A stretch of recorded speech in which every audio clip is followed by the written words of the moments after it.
geldiniz arkadaşlar. Bugün birlikte yumuşacık iki renkli terlik yapalım istiyorum. Terliğimiz için gerekli olan malzemeler, ben tığlarken 2 numara 2 milimetre tığ kullanacağım. Tığlamayı bitirdikten sonra üst kısımda da 3 milimetre tığ kullanacağım arkadaşlar. Numaraya dikkat etmeyin, milimetreye dikkat edin. Çünkü her markada tığ numaraları farklıdır. Ama milimetre önemli. Tığlarken 2 milimetre, üst kısma geçince 3 milimetre. Ben 2 tane 3 katlı tabanlık kullanacağım. Baya kalın olacak yani. Şunu altta kullanacağım. İpimin rengine uygun olduğu için. Onun içine de bunu koyacağım. 35-36 numara yapıyorum arkadaşlar. Markam Rasim Uyar. Başka bir marka yaparsanız tığlamada değişiklikler olabilir. Bilginiz olsun. Şu şekilde bakın, deri kısmı bir öncekinin keçesine bakacak şekilde koyuyorum böyle arkadaşlar. Şu şekilde tığlamasını yapacağım. Ardından da üst kısmını öreriz. İp olarak ben yumurcak kadife ipini tercih ettim. Bakın bu şekilde yumurcak marka. 100 gramı 120 metre. Kullanacağım ip krem rengisi. Bir de videoda nar çiçeği pembe gibi görünse de aslında kırmızının bir tonu arkadaşlar. Bu ikisini kullanmak istiyorum. Öncelikle taban tığlamamıza başlayalım isterseniz. Taban tığlarken ben iki renk yapıyorum. İlk başta krem rengiyle başlayacağım. Tığlamayı falan yapacağım. Çünkü şu krem rengi ipim çok daha fazla. Kırmızıdan başka bir iş için kullanmıştım daha önce. Tığlamaya geçiyorum arkadaşlar. Şimdi bir ilmek yapıyorum. Ve tabanımızın en orta noktasından başlıyorum tığlamaya. 2 tane 3 katlı olduğu için biraz tığlama zor olacak arkadaşlar. Tığlamayı yaptıktan sonra geriki iş kolay. Önemli olan burayı yapabilmek. Yani yapmak mesele değil, dediğim gibi sadece 2 katlı olduğu için tığlamak biraz zor olacak. 2. Şimdi arkadaşlar nasıl tığlayacağımı söyleyeyim ben size isterseniz. Şimdi en tepe noktayı seçtim. Topukta 5 tane deliğe 3'er tane batacağım. Burun kısmında da yine 5 tane deliğe 3'er tane batacağım. Geri kalan aradaki tüm delikleri 2'şer tane tığlama yapacağım. Şimdi bu tepeye 2 tane tığlama yaptım. Hemen yanına geçiyorum. 1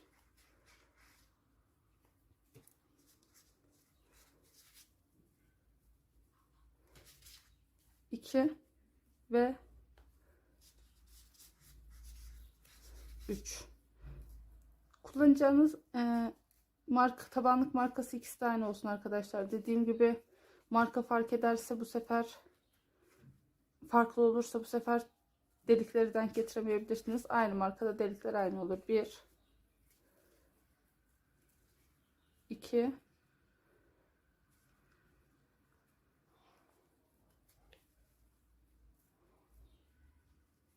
3. Şimdi 2 tane 3 yaptım. Buraya 2 yaptım. Sıra sonunda buraya bir tane daha tığlama yapacağım. Ondan öncekine de 2 tane daha, 3'er tane yapacağım pardon. Şimdi 2'şer tane tığlayarak devam edelim arkadaşlar. Ta ki burunda 5 deliğe gelinceye kadar.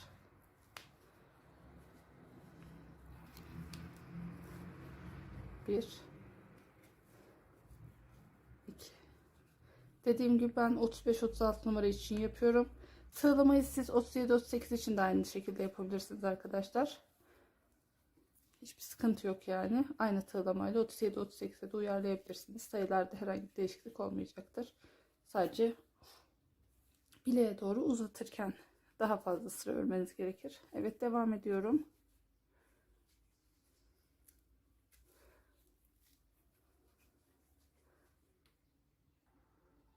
Burun kısmına geldim arkadaşlar. 1 2 3 4 5 tane deliğe 3'er tığlama yapacağım. Şuradan da göstereyim bakın. 1 2 3 4 5. Bakın burada da zaten gayet belli. 3 yaptım. Geri kalanları 2'şer tane tığladım arkadaşlar. Şimdi 3'er tane tığlayayım. Evet, kameraya çarpmaktan korkuyorum arkadaşlar. O yüzden biraz zor oluyor böyle kameranın karşısında yapmak. Bir de dediğim gibi tek kat tığlamak kolay da bu şekilde ne oluyor? 3-6 katlı tabanlık oluyor. Dolayısıyla biraz daha uğraştırıyor. 1 2 3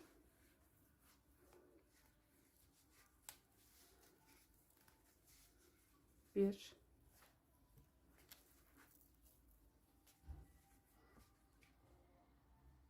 2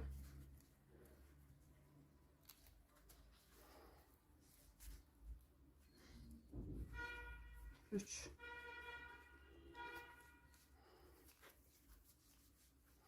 1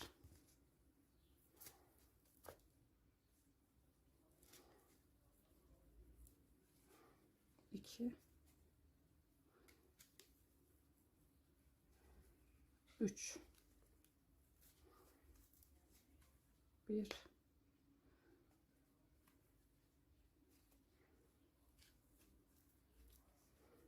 2 ve 3 tane tığladım. 1 2 3 4 5 tane üçer tığlama yaptım. Şimdi 2 ile devam edelim arkadaşlar sıra sonuna kadar. 1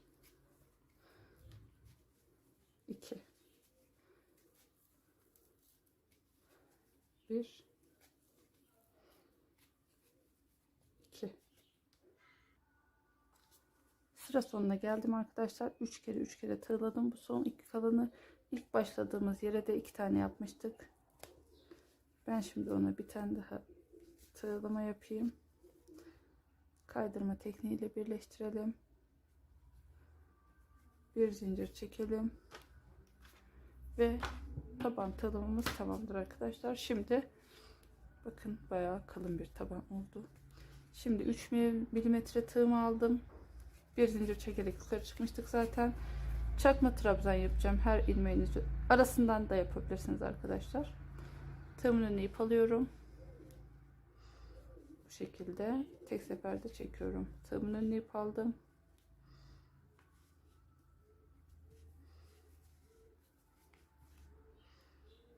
İlmeklerin içinden arasından fark etmez. Fazla yapmayın da artırma olmasın. Bunun dışında ilmeğin içinden veya arasından almanız çok önemli değil arkadaşlar.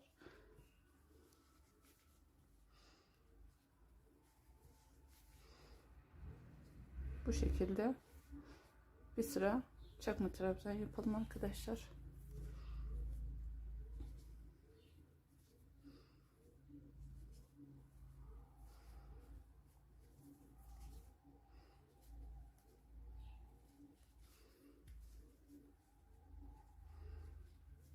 Böyle devam ediyoruz. Bakın. Her ilmekten bir tane olacak şekilde. Size tavsiyem ilk denemeyi açık renklerle yapın arkadaşlar. Koyu renkler sakın kullanmayın. Çünkü kadife ipte görmeniz zor olabilir. En azından eliniz alışıncaya kadar açık renklerle devam edin. Ustalaştıkça koyu renklere geçersiniz. Bu şekilde sıra başına kadar devam edelim arkadaşlar. Sonrasını size göstereyim. Sıra başına kadar devam edin. Kaydırma tekniğiyle birleştirin. İpinizi kırın.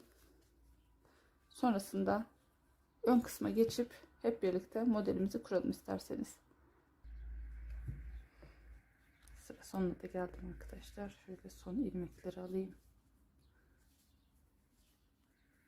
Ve kaydırma tekniğiyle birleştiriyoruz. Bir zincir çekin ve ipimizi burada kırıyoruz. İpimizi şimdi şuradan, zaten kadife olduğu için kaybetmek gayet kolay. İpimizi buradan kaybedin.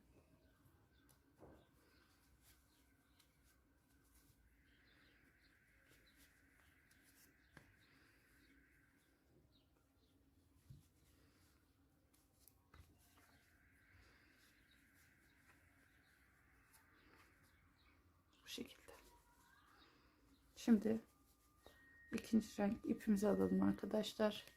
İkinci renk ipimizle başlangıcı yapalım. Ben ikinci renk olarak dediğim gibi kırmızıyı tercih ettim. Her ne kadar nar çiçeği gibi görünse de. Şimdi arkadaşlar şuradan patiğin tam orta noktasını bulalım. Ben burayı belirledim. Orası mı? Yok, burası. Ben burayı belirledim orta nokta olarak. Orta noktadan itibaren 7 tane ilmek sayıyorum. 1, 2, 3, 4, 5, 6, 7. 7. ilmeğe tığımı geçirdim.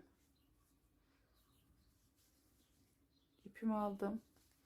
Bir zincir çekeyim burada yine de.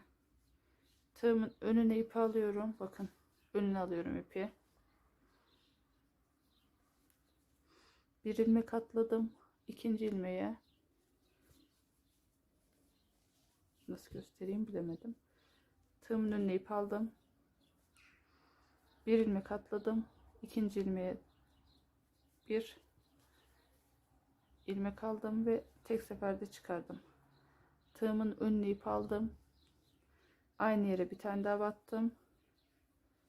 Tek seferde çektim. Tığımın önüne ip aldım. Bir ilmek atladım. İkinci ilmeğe girdim. Tek seferde çıkardım. Tığımın önüne ip aldım. Aynı yere bir kez daha giriyorum. Tek seferde çıkarıyorum. Tığımın önüne ip aldım. Bir ilmek atladım. İkinci ilmeğe yine bir, yine tığımın önüne ip aldım. Yine aynı yere ikinci ilmek yapıyorum ve tek seferde çekiyorum arkadaşlar.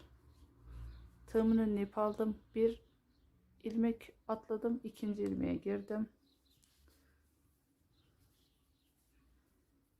Tığımın önüne ip aldım.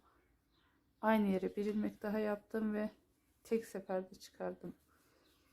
Çakma trabzan gibi tığımın önüne ip aldım. Bir ilmek atladım. İkinci ilmeğe geldim. Tek seferde çektim. Tığımın önüne ip aldım. Aynı yere bir ilmek daha yaptım ve tek seferde çıkardım.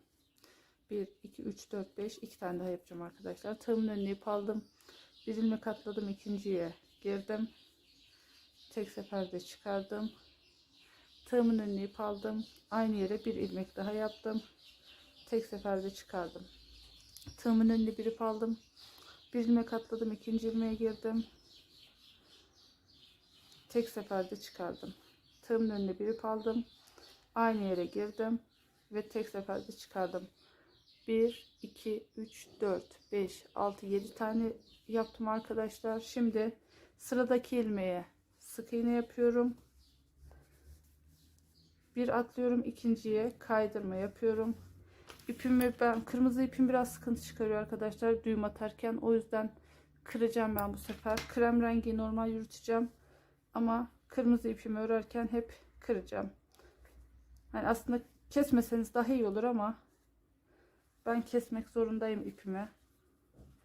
Çünkü diğer türlü bana daha çok zorluk çıkardı. Diğer eşini örerken. Şöyle aradan geçirin ilmeği arkadaşlar.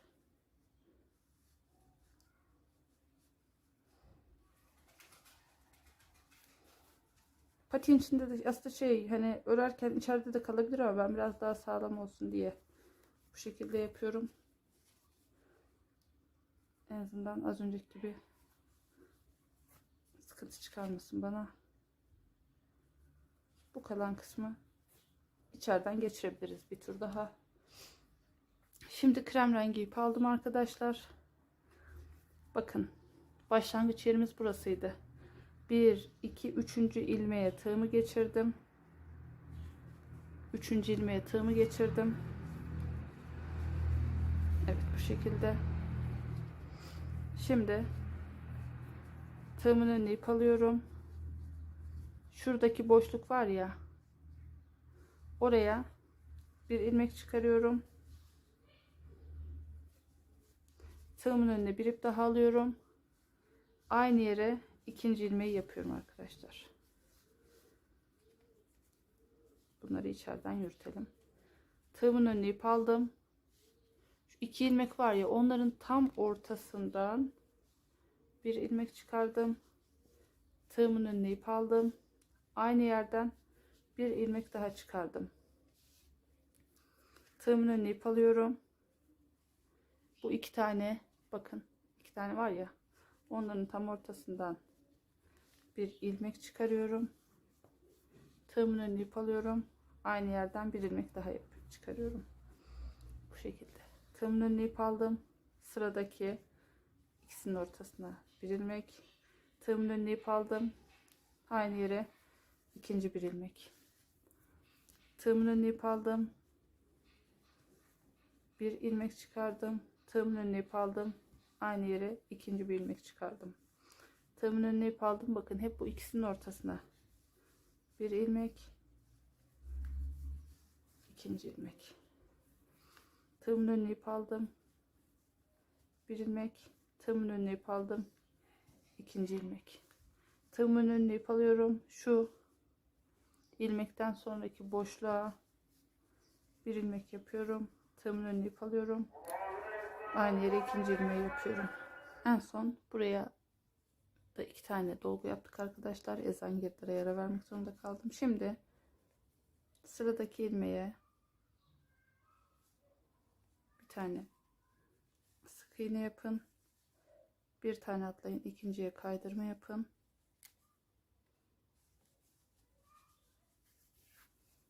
Bu ipimi rahatlıkla geçirebiliyorum. Umarım kamera karşısında sıkıntı çıkarmaz. Evet, bu şekilde. Kırmızıda aynı şeyi yapamadığım için sıkıntı oldu arkadaşlar. Bu şekilde yaptım. Bunu bu tarafa alacağım. Şimdi kırmızı ipimi alıyorum arkadaşlar tekrardan.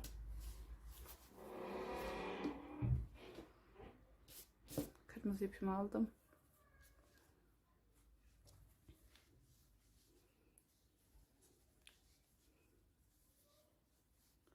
Bir, iki, üçüncü ilmeğe tığımı geçirdim. Bakın. Az önceki krem rengiyle başlangıç ilmeğim burasıydı. Bir, iki, üçüncü ilmeğe tığımı geçirdim. Kırmızı ipimi aldım.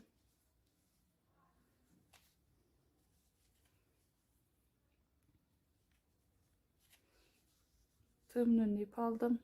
Şuradaki bakın burada oluşan boşluğa bir ilmek yaptım. Tığımın önüne ip aldım. Aynı yere ikinci ilmeği yaptım. Tığımın önüne ip alıyorum. Bakın burada yine iki tanenin ortası. Oraya bir ilmek yaptım. Tığımın önüne ip aldım. Aynı yere ikinci ilmeği yaptım. Tığımın önüne ip aldım. Bir ilmek yaptım.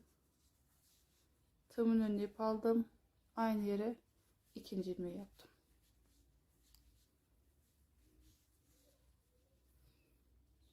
Tığımın önüne ip alıyorum.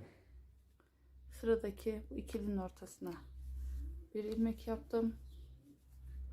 Tığımın önüne ip aldım. Yine aynı yere bir ilmek daha yaptım arkadaşlar. Tığımın önüne ip aldım. Sıradaki ikilinin ortasına bir ilmek yapıyorum. Tığımın önüne ip aldım. Aynı yere bir ilmek daha yaptım. Tığımın önüne ip alıyorum. Bir ilmek.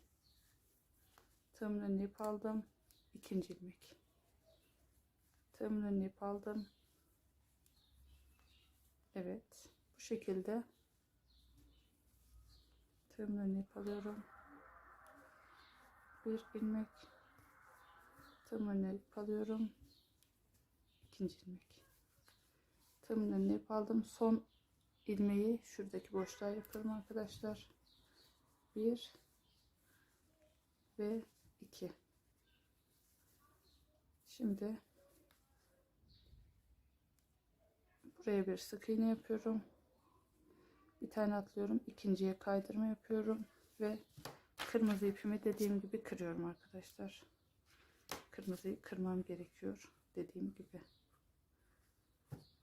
Krem rengi gibi kolayca ipin içerisinden geçiriyor olabilseydim kırmamak daha güzel olurdu. Bakın krem rengi mesela burada kaldı. Biraz elde birkaç yıldır bulunan bir ipti galiba. Belki ondan kaynaklı olabilir. Krem rengi yeni aldığım için o da sıkıntısız galiba. Çünkü markası aynı, başka bir şey düşünemiyorum.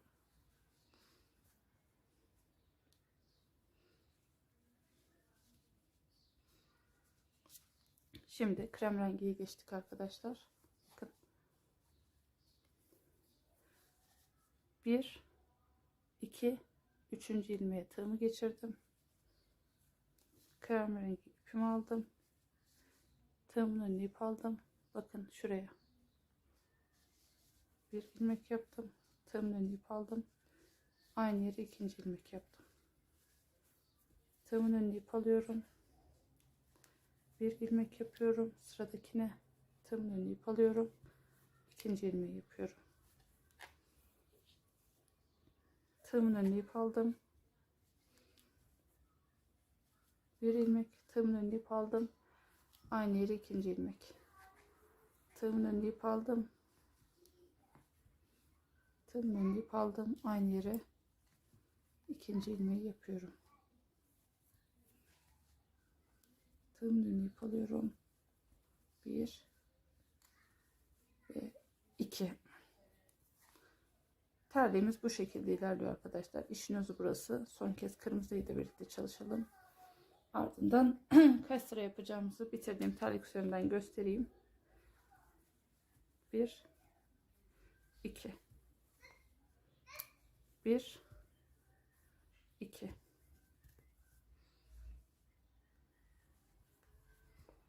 1 2. En son iğneyi her zaman buradan alıyoruz. 1 2. Şimdi buraya bir sık iğne yaptım. Bir tane atladım. İkinciye bir kaydırma yaptım. İpimi genişlettim. İlmeğimi ipim içinden geçirdim ve bu şekilde sağlamlaştırdım. Şimdi son kez kırmızı ipimize geçelim arkadaşlar. Krem rengi önce buraya alayım ben. Eğer sizin iki ipiniz de rahatlıkla ilmeğin içerisinden geçiyorsa arkadaşlar, ip yumağını yarım kaldı galiba arkadaşlar. Şey diyordum. 2 tane ipi de bu şekilde rahatça düğüm atıp da bu tarafa geçirebiliyorsanız birisini yumağın içerisinden, ilmeğin içerisinden geçirin. Çünkü 2 ip olunca bu şekilde yapmak biraz zor olabilir. Şimdi ben ikinci ipe geçiyorum tekrardan. 1 2 3. pardon, bakayım, burası başlangıç. 1 2 3. ilmeğe tığımı geçirdim. Tığımın önüne ip alıyorum. Şuradan başlıyorum. 1. Tığımın önüne ip aldım. Aynı yere ikinci ilmek. Tığımın önüne ip aldım. 1. Tığımın önüne ip aldım. 2. Tığımın önüne ip aldım. 1. Tığımın önüne ip aldım. 2. Tığımın önüne ip alıyorum. Bir ilmek. Tığımın önüne ip alıyorum. İkinci ilmek. Tığımın önüne ip aldım. Bir ilmek çıkardım. Bakın hep bu ortadan alıyoruz. Tığımın önüne bir ip alıyorum. Bir ilmek yaptım. Tığımın önüne ip aldım. İkinci ilmek.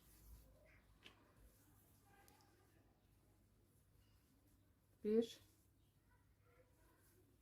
iki, bir, iki, bir, iki,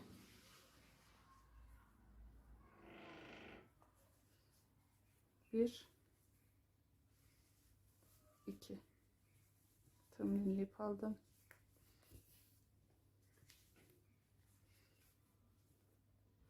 Bir ve iki dedim. Bir ilmeğe sık iğne yapıyorum. Bir iki kaydırma yaptım. İpimizi kırdım. İpimizi yine az önceki sıralarda yaptığım gibi arkadaşlar içeriden kaydıracağım. Sonra bunu yine 3. ilmeğe takarak, bak göstereyim tekrardan. 1 2 3. ilmeğe takıyorum. Tığımı, ipimizi alıyorum. Geçiriyorum oradan. Tığımın önüne ip aldım. Buradan 1 2 sıradaki ilmeğe 1 2 bu şekilde yapıyorum arkadaşlar. Şimdi ben bitmiş üzerinden kaç sıra yapacağımızı göstereyim. Bakın, kırmızı ile başlamıştık. 1 2 3 4 5 6 7 8 9 10 11 sıra kırmızı ile beraber sırayı bitireceğiz arkadaşlar. En son kırmızıyı yapalım. 1 2 3 4 5 6 7 8 9 10 11 sıra sonra tekrardan ne yapacağımızı göstereyim arkadaşlar. Arkadaşlar şimdi ben 10. sırayı örüyorum. Krem rengi. 11. sıramız kırmızı zaten. Şöyle göstermek istedim. Çünkü 11. sırada ipi kırmıyorum da ilmeğin içinden de geçirmiyorum. 10. sırada pardon, ilmeğin içinden de geçirmiyorum, kırmıyorum da. Bakın bu şekilde ördüm. Şimdi son ilmeği yapayım. Bu aradan alıyorduk. 1 alıyorduk. 2. Şimdi buraya sabitledik sık iğne ile. Bir ikinciye kaydırma yapıyoruz. Tekrardan bir tane atlıyorum. İkinciye bir daha kaydırma yapıyorum. Bu ilmeği böyle burada bırakıyorum arkadaşlar. Az sonra kırmızıyı bitirdikten sonra krem rengiyle devam edeceğim çünkü. Kırmızı ipim de bu taraftaydı arkadaşlar. Şimdi 1 2 3. ilmeğe tığımı geçirdim. İpimi aldım. Ve normal size gösterdiğim gibi örüyorum.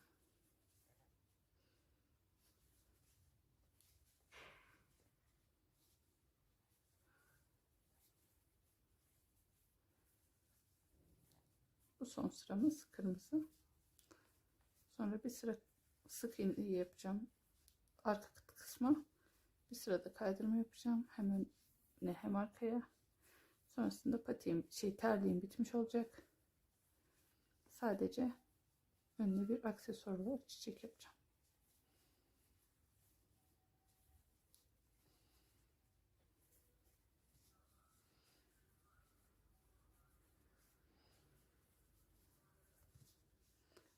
Evet.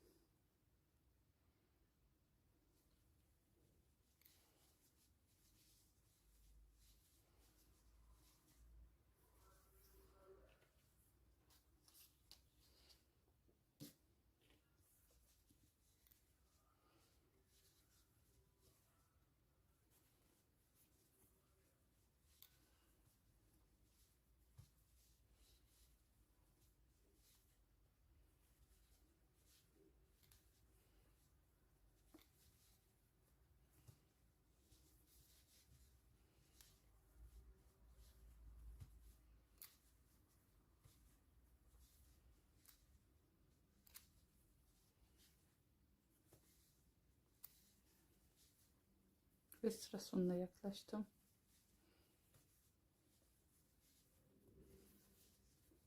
Yani farklı bir işlem yok ama yine de bu sıra sonunu size göstereyim istedim.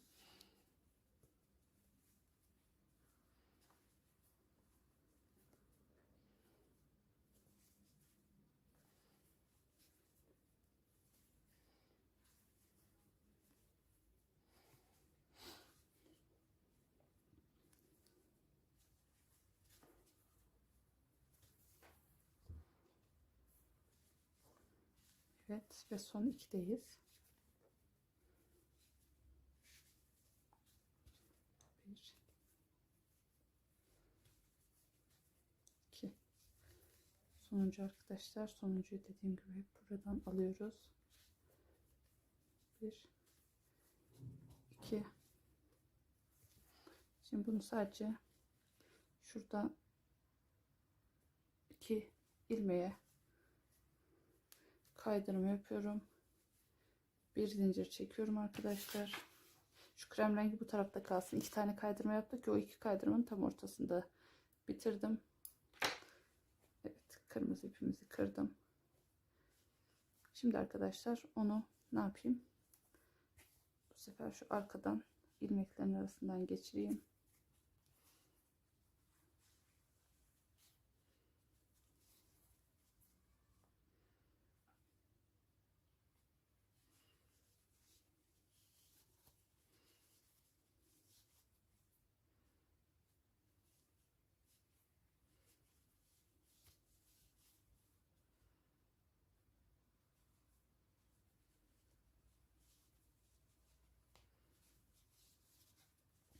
şekilde terliğim tamamlanmış oldu. Şimdi krem rengi ipimizi aldım. Şuraya sadece bu ilk kaydırma yaptığımız yere bir geçireyim bunu.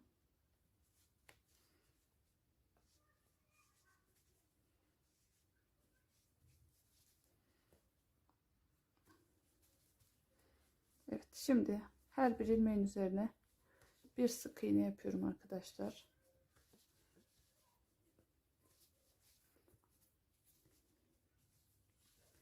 Her ilmeğe bir sık iğne.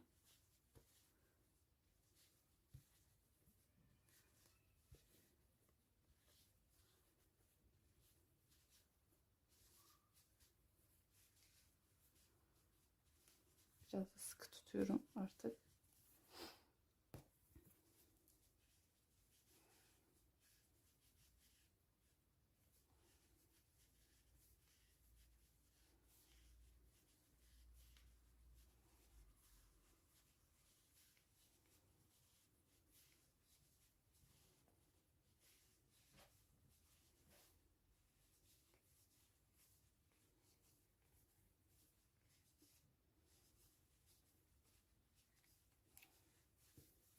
Evet, sıra sonuna da geldim. Şurada kaydırma yapayım. Şimdi buradan sonra arkadaşlar kaydırma yapıyorum. Şöyle tam ortasından geçirerek kaydırma yapacağım bu sefer. Çok sıkmayın, çok gevşekte tutmayın arkadaşlar. Şöyle orta halli olsun.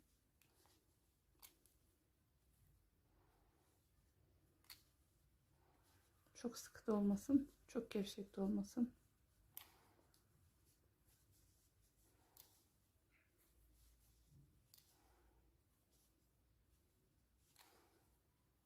Kaydırmada dediğim gibi bu sefer ilmeklerin ortasından almayı tercih ettim. Bakın şöyle.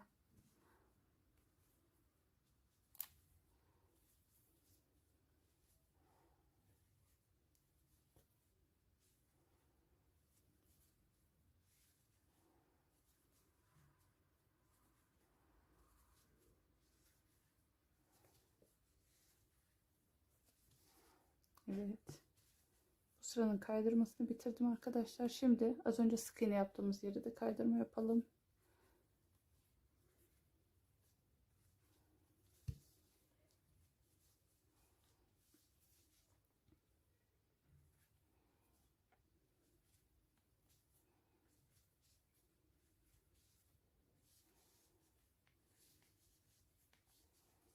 Kaydırma yaparak terliğimizi bitiriyorum. Terliği dilediğiniz gibi süsleyebilirsiniz arkadaşlar. Ben daha önceki pembede yaptığım gibi çiçek yapacağım ama bu da iki renk olduğu için iki renk çiçek yapayım diyorum.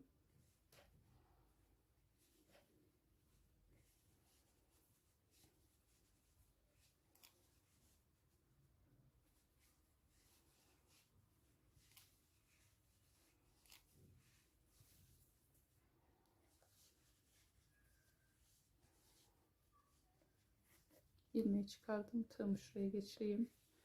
İlmeği de oradan arkaya alayım. Sıkıştırayım.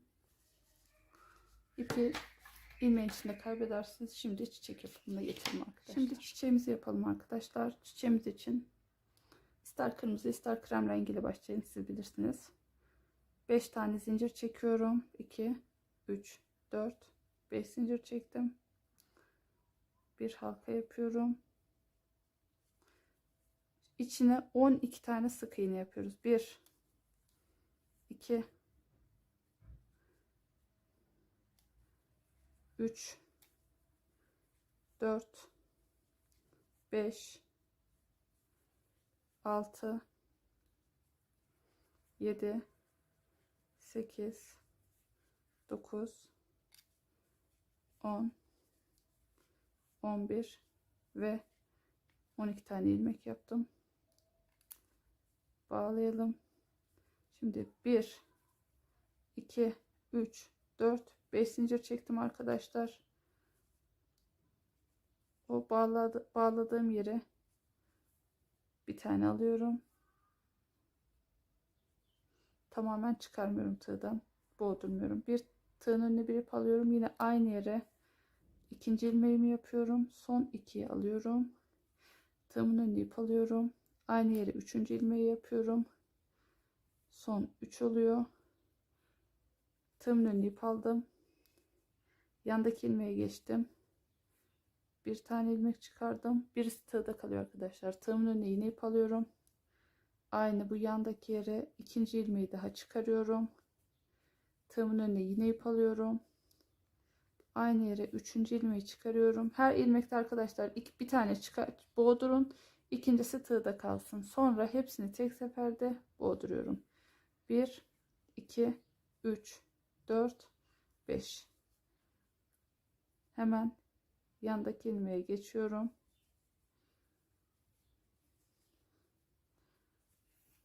Ve ikinci ipimi alıyorum arkadaşlar. 1 2 3 4 5 zincir çektim.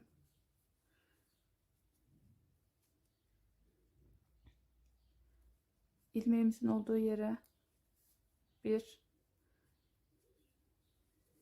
tığımın önüne ip aldım. Aynı yere ikinci ilmeği çıkardım. Tığımın önüne ip aldım.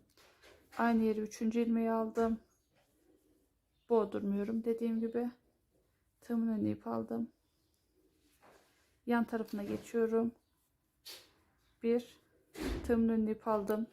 Yan tarafa geçtim. Aynı yerden ikinci ilmeği aldım. Tığımın önüne ip alıyorum tekrardan ve aynı yerden 3. ilmeği çıkarıyorum. Önce tek boğduruyorum. Sonra hepsini birlikte. 1 2 3 4 5 zincir çekiyorum. Hemen sıradaki ilmeğe bir sık iğne yapıyorum.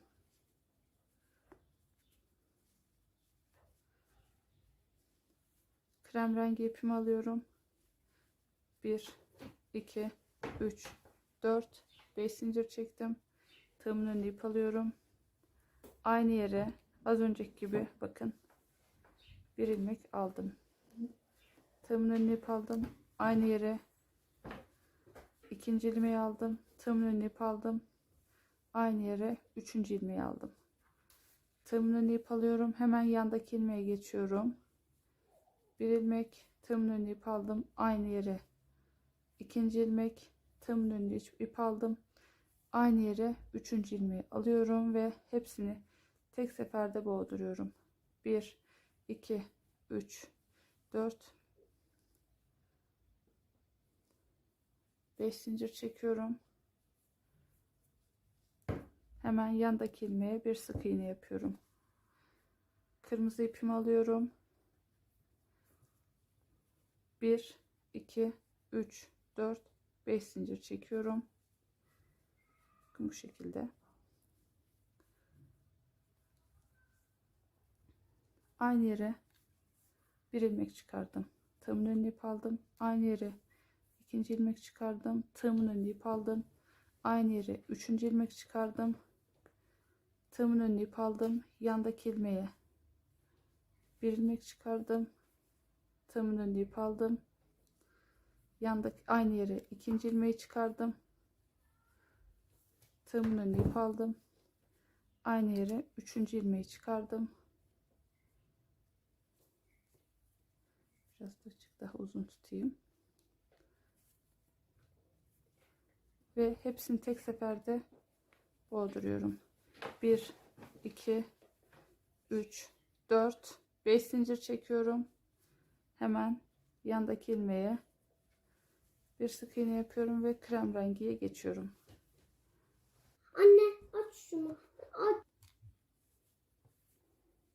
3 krem rengi ipimi kırdım arkadaşlar. Şimdi hemen yandaki ilmeğe geçiyoruz. 1 2 ve 3 ilmek çıkarıyoruz. Hepsini tek seferde boğdurduk. 1 2 3 4 5 zincir çektik.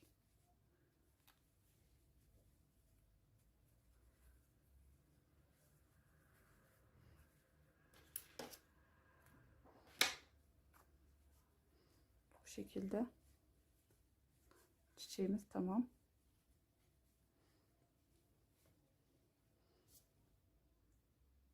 Bu şekilde ortasına bir inci dikebilirsiniz arkadaşlar ve patiğimiz tamamdır. Örecek olan herkese kolaylıklar diliyorum. Instagram'da mahibom etiketiyle ördüklerinizi paylaşırsanız ben de size sayfamda yer veririm. Herhangi bir sorunuz varsa yorumlarda yazarsanız en kısa sürede sorularınıza dönüş yapmaya çalışırım. Kolaylıklar diliyorum örecek olan herkese.